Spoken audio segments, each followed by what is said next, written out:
আপনারা নাকি প্রতি মাসে ওয়াইফাই বিল বা এবং এমপি কিনে পকেটের সকল টাকাই শেষ করে ফেলাইছেন। তে আমার ভিডিওতে অনেকেই কমেন্ট বক্সে কমেন্ট করছে যে ভাই এমন কোনো প্রসেস আছে যে আমি ওয়াইফাই বিল ভরান ছাড়াই বা এবং মোবাইলের এমপি কেনা ছাড়াই কি আমি ইন্টারনেট চালাইতে পারবো। তো আজকে আপনার এমন একটা প্রসেস শিখামো যে আপনার মোবাইলের এমপি কেনা ছাড়াই বা এবং ওয়াইফাই বিল ছাড়াই আপনি কিন্তু ইন্টারনেট চালাইতে পারবেন সম্পূর্ণ ফ্রিতে। তো চলুন দেখাই আপনার এই কাজটা কীভাবে করে। তো এই কাজটা করতে আপনি প্রথমে চলে আসবেন মোবাইলের এই প্লে স্টোরে থেকে আপনি কি এই যে এই অ্যাপসটা আপনি ডাউনলোড করে নেবেন। তো লুগুটা দিকে নেন। তো এই অ্যাপসটা ডাউনলোড করে নেওয়ার পরে আপনি ওপেনে আসবেন, ওপেনে একটা টেপ করে দেবেন।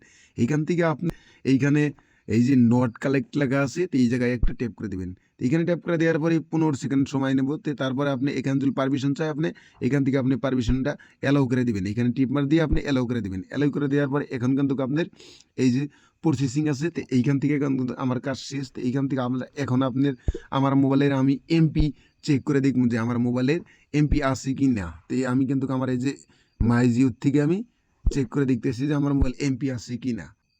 তো আমার মোবাইলের এই যে মাই জিওতে দেখলাম 00 এমপি, তো আমার মোবাইলে কিন্তু এমপি নেই। তো এখন আমি কিন্তু আমার মোবাইলের ওয়াইফাই কালেকশনটা এইখান থেকে আমি অফ করে দেবো। অফ করে দেওয়ার পরে এখন কিন্তু আমি ইউটিউবে চলে যাবো। আমার মোবাইলের কিন্তু ইউটিউব আমি চেক করে দিই, ইউটিউবতে ট্যাপ করে দিলাম। তো এভাবেই কিন্তু আপনার মোবাইলের এমপি কেনা ছাড়াই বা এবং ইন্টারনেট কেনা ছাড়াই কিন্তু আপনি সম্পূর্ণ ফ্রিতে আপনার ইউটিউব এভাবে বা এবং ফেসবুক সব কিছুই আপনি চলাইতে পারবেন। তো ভিডিওটা সেভ করে রাখেন, অ্যাকাউন্টটা ফলো করে দেন, ভিডিওটা শেয়ার করে দেন যাতে পরবর্তীতে এই ভিডিওটা দেখে কাজগুলো করতে পারেন।